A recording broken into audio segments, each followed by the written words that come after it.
students say to me all the time, why do I have to learn my rudiments? And it's kind of like a drummer's version of learning scales. You know, it's always that, okay, if I have to. And, you know, I felt like that at one point as well. But, you know, ignoring your rudiments means that you get to a point where you hit a bit of a brick wall with your music, and you're missing something from your skill set, so you can only go so far with the instrument.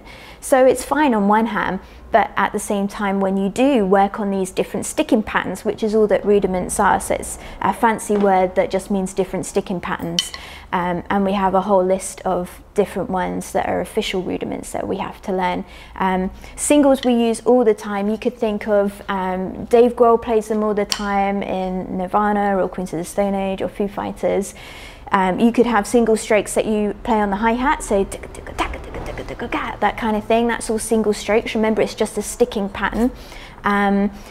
Every song that you listen to will have single strokes in them somewhere, so they're a massive one that you have to learn. And the tighter you get with them and the faster you can play them and keep them even, the better and stronger drummer you are. And remember that a lot of people say we're the heartbeat or the backbone of the band, so if we're tight with this stuff, we're just gonna get hired more, people are gonna enjoy our music more.